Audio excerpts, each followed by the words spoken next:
नमस्कार, स्वागत है आप सभी का देवभूमि लाइव के साथ। मैं दीप्ति द्विवेदी और चलिए बुलेटिन की शुरुआत बड़ी खबर के साथ करेंगे। हरिद्वार से बड़ी खबर है, जहां कांग्रेस नेता हरीश रावत का हरिद्वार दौरा है आज। ये बड़ी जानकारी 3 बजे प्रेस क्लब हरिद्वार में ये प्रेस वार्ता होगी। बेरोजगारी और बढ़ती महंगाई को लेकर ये प्रेस कॉन्फ्रेंस की जाएगी और कई अहम मुद्दों को लेकर हरीश रावत ये प्रेस कॉन्फ्रेंस करने वाले हैं। तो बढ़ती महंगाई, बेरोजगारी को लेकर लगातार कांग्रेस हल्ला बोल कर रही है और इसी क्रम में आज हरीश रावत प्रेस कॉन्फ्रेंस भी दोपहर 3 बजे करेंगे। फिलहाल ये बड़ी जानकारी आपको बता दें, कई अहम मुद्दों को लेकर हरीश रावत प्रेस वार्ता करेंगे, लेकिन उससे पहले हरिद्वार दौरा, जो कि आपको बता दें कि इस दौरान कई बिंदुओं पर जो है मंथन किया जाएगा और साथ ही प्रेस कॉन्फ्रेंस की जाएगी, जिसमें हरीश रावत हमलावर रुख अख्तियार कर सकते हैं। चूंकि बढ़ती महंगाई और बेरोजगारी को लेकर कांग्रेस पार्टी का हल्ला बोल लगातार देखने को मिल रहा है, तो ऐसे में हरीश रावत आज 3 बजे ये प्रेस कॉन्फ्रेंस करेंगे। और ज्यादा जानकारी के साथ धर्मेंद्र चौधरी संवाददाता इस वक्त लाइव जुड़ गए, सीधे उनका रुख करते हैं। धर्मेंद्र, जिस तरह से आज हरिद्वार दौरा हरीश रावत का है, ये दौरा उस वक्त में और ये प्रेस कॉन्फ्रेंस उस वक्त में जब लगातार कांग्रेस पार्टी पूरे देश में बढ़ती महंगाई और बेरोजगारी को लेकर अपनी आवाज बुलंद कर रही है, हल्ला बोल कर रही है।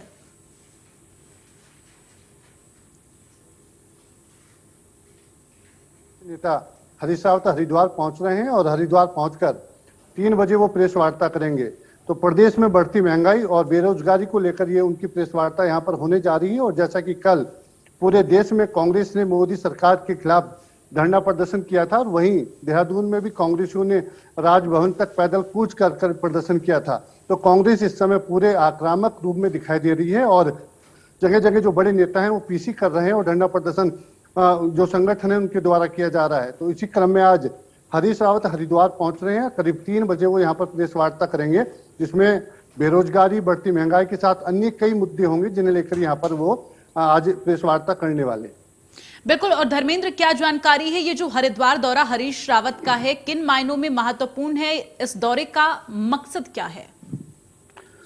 बिल्कुल, देखिए मकसद साफ है कि जिस तरह से देश में महंगाई बढ़ रही है, बेरोजगारी बढ़ रही है, तो उसमें लगातार जो कांग्रेस पार्टी है वो आक्रामक है। और कल जिस तरह से जो दिल्ली में भी प्रदर्शन किया गया, जिसमें सोनिया गांधी, राहुल गांधी, प्रियंका गांधी सहित तमाम जो कांग्रेस के सांसद हैं और अन्य नेता हैं, उन लोगों ने वहां पर विरोध प्रदर्शन किया है। और सभी प्रदेशों में जो राजधानी है, जैसे देहरादून की बात करें तो देहरादून में भी यहाँ पर कांग्रेस पार्टी द्वारा प्रदर्शन किया गया था। इस समय कांग्रेस पार्टी पूरी आक्रामक दिखाई दे रही है और उसी क्रम में आज जो पूर्व मुख्यमंत्री हरीश रावत, वरिष्ठ नेता हैं कांग्रेस के, वो हरिद्वार पहुंच रहे हैं और उसमें कई मुद्दों को लेकर वो राज्य सरकार पर और साथ में मोदी सरकार पर हमला करेंगे।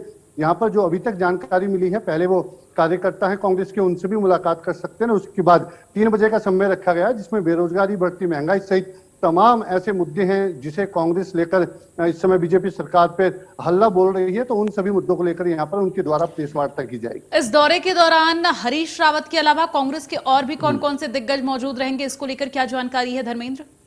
देखिए, प्रेस वार्ता जो है वो हरीश रावत की है, लेकिन उसके साथ जब चूंकि प्रदेश के पूर्व मुख्यमंत्री हैं और बड़े नेता हैं, तो जब वो हरिद्वार पहुंचेंगे तो जो हरिद्वार में स्थानीय नेता हैं, कार्यकर्ता हैं, वो बड़ी संख्या में यहाँ पर मौजूद रहेंगे। उनके द्वारा प्रेस वार्ता की जाएगी और इस दौरान जो कार्यकर्ता हैं उनसे भी मुलाकात हरीश रावत यहाँ पर करेंगे।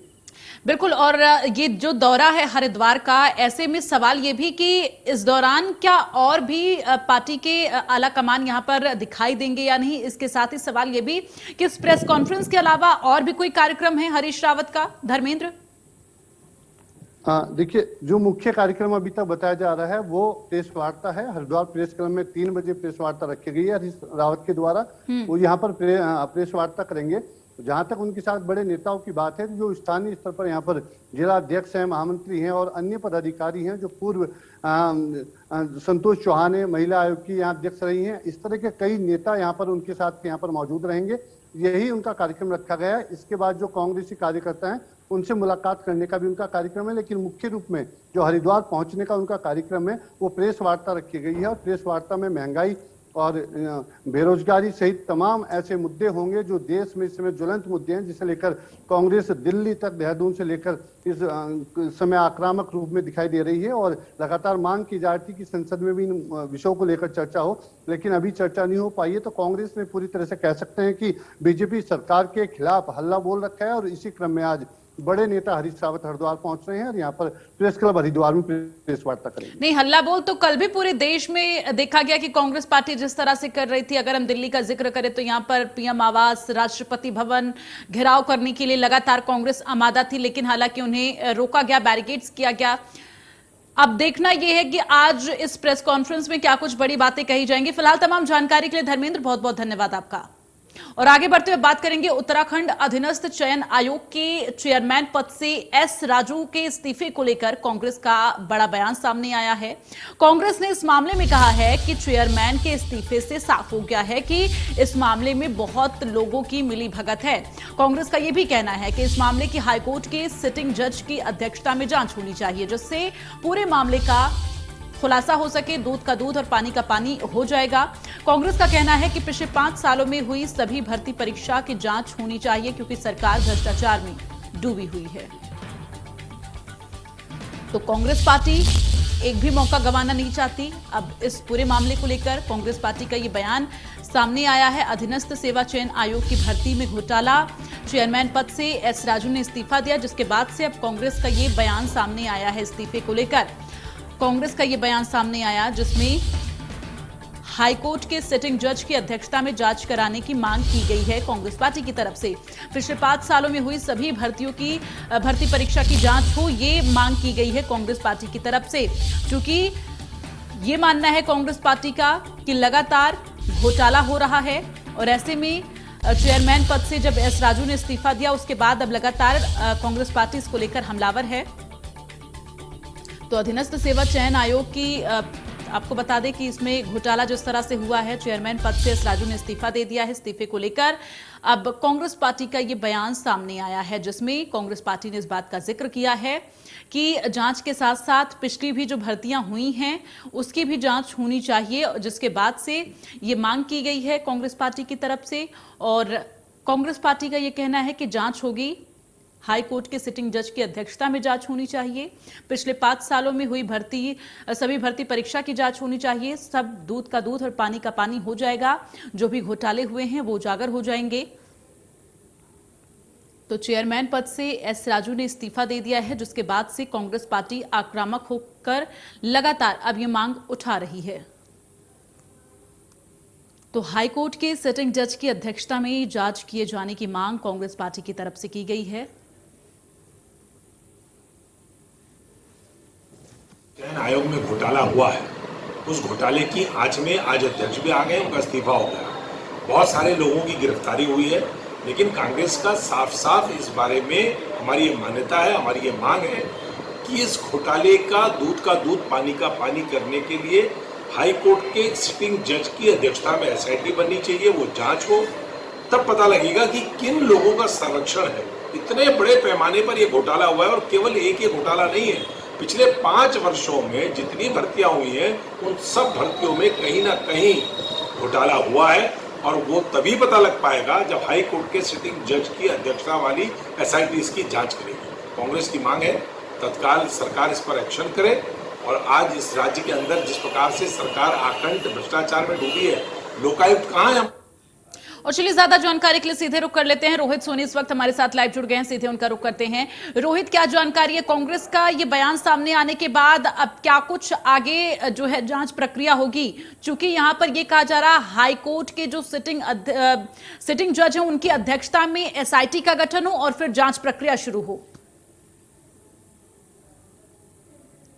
घोटाले पेपर लीक का मामला है, वह बेहद संजीदा मामला। यही वजह है कि उत्तराखंड सरकार इस बात विशेष जोर दे रही है कि इसकी जितनी भी जांचें हैं वह पूरे ढंग से हो। इसके अलावा इसमें जो भी लोग शामिल हैं उन सभी पर कार्रवाई की जानी चाहिए। हालांकि यह कार्रवाई पिछले कई दिनों से चल रही है और अभी तक करीब 13 लोगों की गिरफ्तारी हो चुकी है और 87 लाख रुपए कैश बरामद किए गए हैं।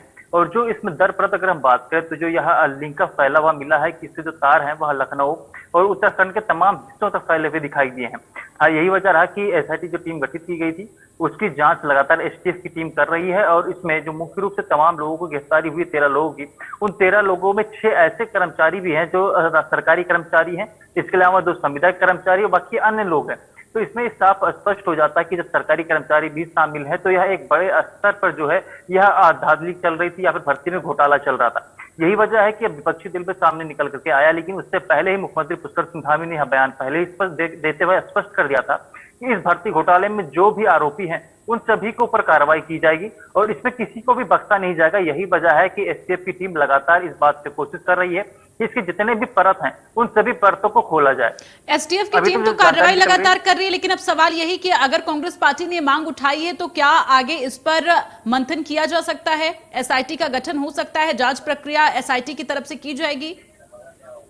बिल्कुल, देखिए इसमें जांच में अगर हम बात करें तो यह लंबे समय से 2019 का मामला है, इसके बाद से तमाम जांचों की बात चल रही थी, लेकिन एक आयोग के उसमें सामने जो है जांच करना, इसके लिए सरकार की अनुमति होती है। लेकिन सबसे खास बात यह देखने वाली है क्योंकि जिस अब इसमें एसआईटी गठन की बात की गई और यह पूरा मामला जो है स्पेशल टास्क फोर्स को सौंपा गया। उसके सौंपने के चंद दिनों बाद यानी कि 3 से 4 दिन के भीतर ही तमाम लोगों की गिरफ्तारी होनी शुरू हो गई, तमाम जो परतें थी वह खुलनी शुरू हो गई। इससे स्पष्ट हो गया है, अगर हम विपक्ष की बात करते हैं तो विपक्ष लगातार एक बात पर सवाल खड़े कर रहा है कि इसके लिए जो है एक हाईकोर्ट के रिटायर्ड जज का नियुक्त किया जाना चाहिए, उनके अध्यक्षता में एसआईटी गठित की जानी चाहिए। लेकिन उसके परिप्रेक्ष्य में अगर हम बात करें तो सरकार इस बात पर जोर दे रही है कि फिलहाल जो एसटीएफ जांच कर रही है वह बेहतर तरीके से जांच कर रही है। कई लोगों की गिरफ्तारी हो चुकी है। नहीं, यहाँ पर विपक्ष की तरफ से तो जो पिछली भर्तियां हुई हैं उनको लेकर भी सवाल खड़े कर दिए गए हैं, चूंकि इससे पहले भी कई ऐसे मामले सामने आ चुके हैं। अब विपक्ष की तरफ से ये मांग की जा रही है कि जो पिछली भर्तियां हुई हैं उनकी भी जांच होनी चाहिए, चूंकि लगातार ये घोटाला एक बड़े स्तर पर और काफी लंबे समय से हो रहा है। बिल्कुल, देखिए जो घोटाले की बात सामने आई है तो इससे पहले ही यह कोशिश की जा रही है कि पहले जो भी जांच चल रही है वह जांच प्रक्रिया पूरी हो, इसके बाद ही जो अन्य जांचों की बात विपक्ष कर रहा है विपक्ष की जांच की जाए। क्योंकि फिलहाल अब राज्य सरकार इसमें क्या कुछ निर्णय लेता है विपक्ष के बयान के बाद ये देखने वाली बात होगी। लेकिन फिलहाल जो सरकार की ओर से जानकारी मिल पाई है उसमें यही कहा गया है कि फिलहाल जांच की प्रक्रिया जारी है। इस प्रक्रिया जारी होने के बाद जो है जब इसमें दर पर दर खुलेंगे सब चीजें सामने आ जाएंगी, उसके बाद जो है अन्य जांचें भी की जाएंगी इसमें।